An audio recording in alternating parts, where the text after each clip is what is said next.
Hello বন্ধুরা, তোমরা সবাই কেমন আছো? আশা করছি সবাই খুব ভালো আছো, আমিও ভালো আছি। তো গুড মর্নিং সবাইকে। এখন অবশ্য মর্নিং নেই, কারণ এখন 11টা 10 মতন বাজে, ঘড়িতে দেখতেই পাচ্ছ। তোমাদেরকে ঘড়িটা দেখালাম এই জন্যই। তো যাই হোক, আমি সকাল 7টার সময় ঘুম ভেঙেছে, কারণ উঠতে একটু আলস্যি লাগে। আগে খুব তাড়াতাড়ি উঠতাম, মানে 5টার সময় উঠে পড়তাম। এখন একটুখানি মানে কী বলবো, শুয়ে থাকতে ইচ্ছা হয়, উঠতে ইচ্ছা হয় না। তো যাই হোক, উঠতে তো হবেই, কারণ বরের অফিস আছে, ছেলের স্কুল আছে। ছেলে যদিও আমি ছেলেকে স্কুল মানে পাঠাইনি, কারণ ওর একটু জ্বর হয়েছিল, আর ঘর দোর ঝাড়মুছ করবো সেই জন্য আর কি পাঠাইনি। তো যাই হোক, তারপরে দেখো ওইদিকে দেখলে জড়ো করা আছে ঝুল, ওগুলো মানে ঘর দোর ঝাড়ামোছা করেছে। আর এদিকে দেখো বিছানার চাদরটা তুলেছি, খুব কালো হয়ে গেছিলো, অনেক দিন মানে বিছানার চাদরটা তোলা হয়নি। মানে বাচ্চা আছে, আমার ছেলে বিছানায় ঠাসে, আমার বর বিছানায় ঠাসে, তাই জন্য আর কি চাদরগুলো খুব নোংরা হয়ে যায়। আর দেখবে একটা ঘরে মানে সব কিছু হয়, তো ওই জন্য আর কি আরও নোংরা হয়ে যায়। তো যাই হোক, তারপরে দেখো ভালোভাবে পরিষ্কার পরিচ্ছন্ন করলাম। এই 5টা থাক, এগুলো দেখছো সাদা, পুরো সাদা চকচক করছে, সব এগুলো মুছেছি। ফটো ফ্রেম আর ঝুল হয়েছিল, খুব ঝুল হয়েছিল। খাটের তলা থেকে শুরু করে, দেওয়াল থেকে শুরু করে, দরজার কোণগুলো থেকে শুরু করে খুব ঝুল হয়েছিল। আমি ভিডিওটা মানে করতে পারিনি, কারণ কি বলতো, আমি এরকমভাবে ভিডিও করতে পারি না, মানে স্ট্যান্ডের ওপর রেখে হোক বা হাতে ধরে হোক আমি ভিডিও করতে পারি না। জানি না কেন, মানে করতে পারি না, আমার খুব অসুবিধা হয়ে যায়, তাই জন্য তোমাদের দেখাতে পারি না। আর নাহলে আমি চেষ্টা করি তোমাদেরকে দেখানো, তোমাদের সাথে শেয়ার করার। আমি তবু একদিন তোমাদের সাথে চেষ্টা করবো আর কি, পুরো ভালোভাবে দেখানোর।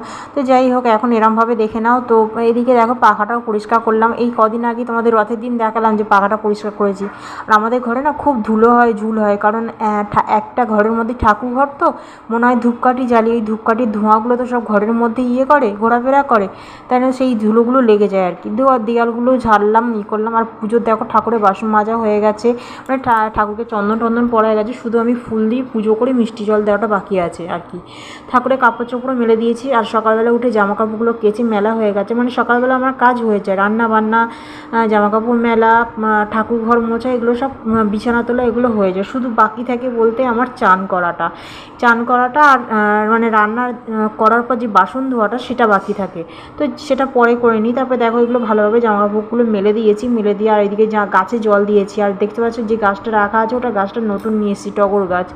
ওটার টবটা কিনবো করে আর কেনা আর হচ্ছে না, আর গাছটাও লাগানো হচ্ছে না। গাছটা লাগাতে হবে, কারণ ওরমভাবে রাখলে তো বেশি দিন গাছটা নষ্ট হয়ে যাবে। তো যাই হোক, তারপরেই দেখো চলে আসলাম ঘরে। এদিকে বিছানার চাদরগুলো তুলেছি, আর আলমারি মাথা থেকে ঢাকাগুলো পেরে ওই বিছানার উপরে দেখতেই পাচ্ছ হরিণ, পুতুল, এগুলো সব রাখা আছে। ওগুলো আর কি মানে ওটা কেচেছি, শুকিয়ে গেলে কাচবো আর কি, শুকিয়ে গেলে তারপর ওটা বিকেলের দিকে পেতে দেবো। তাই এদিকে দেখো ঘরের মেঝেটা পরিষ্কার করেছি, সাদা চকচক করছে ঘরের মেঝেটা, স্কচ ব্রাইট দিয়ে আর এই মেঝে মোছার যে জিনিসটা হয় ক্রোলিং দিয়ে দিয়ে মুছেছি ভালোভাবে আর কি। আর স্কচ ব্রাইট দিয়েও মুছি, স্কচ ব্রাইট দিয়ে ভালো মানে ঘষাটা হয় আর কি, জালি দিয়ে আর স্কচ ব্রাইট দিয়ে। তো সাদা চকচক করছে। তারপরে মেঝেটা কি, আর সাদা মেঝে দেখতে যতটাই সুন্দর, নোংরা হয় ততটাই বেশি। আর তুমি একটু বাইরে থেকে কাদা পায়ে বা একটু ছোপ পায়ে আসলে তো কাদা হয়ে গেল মেঝেটার, মানে সাদা মেঝে দেখে বোঝাও যায়। আর খুব নোংরা হয়, দেখতে সুন্দর লাগে কিন্তু নোংরা হয় খুব, তার জন্য পরিচর্যার প্রয়োজন বলো। তো যাই হোক, আমি কি বলো তো, সবসময় ঘর দোর টিপটাপ রাখি। তোমরা আমার ব্লগগুলো মানে দেখলেই দেখতে পাবে যে আমি ঘর দোর কখনো অগোছালো রাখি না, সব সময় আমার ঘর দোর পরিষ্কার থাকে। আমি যতটা পারি আমার চেষ্টার মতন, আমার এইটুখানি ঘরের মধ্যেই, ছোটো সংসারের মধ্যে আমি যতটা পারি গুছিয়ে রাখার চেষ্টা করি। তো এইদিকে দেখো তারপরে বিছানার চাদরটা পাতা হয়নি এখনও, ঠাকুর পুজো হয়ে গেছে কিন্তু বিছানার চাদর পাতা হয়নি। আর ছেলে ওই সেনগুলোকে নিয়ে সাজিয়ে ওটাকে রেলগাড়ি করে, মানে ট্রেন করে আর কি খেলছিল।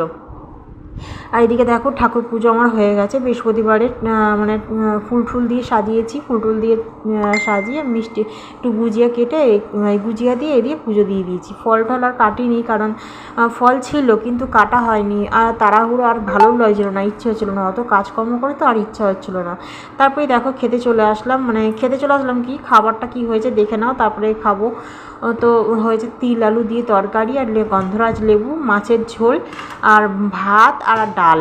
এই হচ্ছে আজকে দুপুরের মেনু, মানে এই খাওয়া দাওয়া হবে। আর যেহেতু ঘর তোর কাজ মানে করবো, ঘর মোছা করবো, আর অনেক কাজকর্ম করবো, সেই জন্য আর এর থেকে বেশি করিনি, আর ভালো লাগে না এর থেকে বেশি কিছু করলে।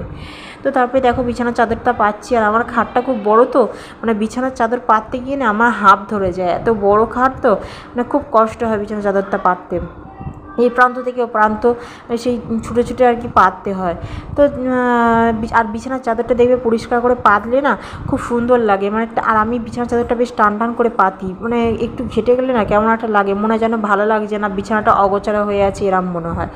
আর এদিকে দেখো এটা পুতুল, ওই পুতুলটা আমার অনেক বছর, মানে অনেক বছর, আর প্রায় 8 বছরের পুতুল ওটা। মানে আমার খুব, আর আমি কী বলতো পুতুল টেডি এগুলো খুব ভালোবাসি। আমার আরও পুতুল টেডি আছে, সেগুলো হচ্ছে আমার শ্বশুরবাড়িতে রেখে এসেছি, এখানে আর সেগুলো নিয়ে আসিনি, কারণ এখানে তো এত রাখার জায়গা নেই, ওখানে রেখে এসেছি। ওখানেও যখন যাই তখন ওখানেও ওগুলোকে ওরমভাবে নিয়ে খেলি করি, আর আমার ছেলেও ওগুলোকে নিয়ে করে। তো যাই হোক ওগুলো রেখে এসেছি, আর মানে এই পুতুলটা নিয়ে এসেছি, আর হরিণ দুটো তো কিনেছি, ওটাকে সাজাবো বলে। এখানের ঘরগুলো তো সাজাতে হবে, আর ঘর তো সাজালে গোছালে না বেশ সুন্দর লাগে দেখতে। আর চাদরটা দেখো কী সুন্দর, তোমাদের সাথে কথা বলতে বলতে চাদরটা টান টান করে আমার পাতা হয়ে গেল। এদিকে দেখো পাশ বালিশটা, আমার পাশ বালিশটা কত বড় ছিল জানো তো, পাশ বালিশটা ছোটো হয়ে গেছে, কারণ আমার ছেলে থেসে থেসে পুরো ছোটো করে দিয়েছে, মানে এত তুলো হয়ে গেছে যে ওরম ছোটো পুচকি হয়ে গেছে পাশ বালিশটা।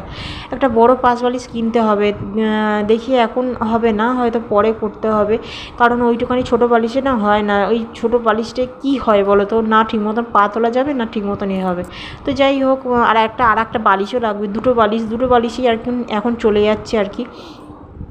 তো তারপরেই দেখো আমি বারান্দাতে চলে আসলাম, যেগুলো সকালে জামাকাপড়গুলো মেলেছিলাম সেগুলো, যেগুলো শুকিয়েছে সেগুলো তুলে নিয়েছি, আর বাকিগুলো মানে যেগুলো আধ শুকনো আছে আর ভিজে সেগুলো মেলে দিয়েছি চান করে এসে। তো সেগুলো আর কি সরিয়ে নড়িয়ে ভালোভাবে পরিষ্কার পরিচ্ছন্ন করছি, আর যেগুলো শুকিয়ে গেছে সেগুলো তুলে নিচ্ছি। আর ওদিকে দেখো আলমারির ঢাকা, শোকেসের ঢাকাগুলো মেলা আছে। আর এই জিন্সের প্যান্টটা শুকিয়ে গেছে, এটা জিন্সের প্যান্ট ছিল, আগের দিন যেহেতু মেলা হয়েছে সেই জন্য আর কি শুকিয়ে গেছে। আর বারান্দাতে গরমকালে কী বলো তো, গরমকাল বলো বর্ষাকাল বলো বারান্দাতেই শুকিয়ে যায়, কারণ তার জন্য আর ছাদে যাওয়ার প্রয়োজন হয় না। শীতকালে একটু ছাদে যাওয়ার প্রয়োজন হবে, কারণ বারান্দায় যদি আমি মেলি শীতকালে শুকোতে চাইবে না, দেরি হবে, তারপরে একটু বারান্দায় রোদটা ঢুকলে ভালো লাগবে আর কি।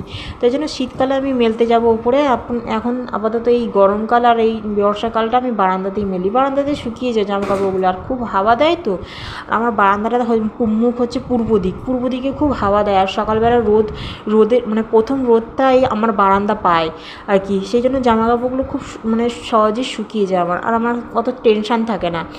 তো যাই হোক আমি বারান্দাতে মেলে দিয়ে এগুলো শুকিয়ে যায়, মোটামুটি রাতের মধ্যে আমার সব জামাকাপড় শুকিয়ে যাবে, মানে যতটা পারবে আমি তার মাঝখানে উল্টে পাল্টে দিই আর কি, হাওয়া দেয় তার মাঝখানে উল্টে পাল্টে দিই, এগুলো শুকিয়ে যায়, রোদ থাকে আর হাওয়া দেয় শুকিয়ে যাবে।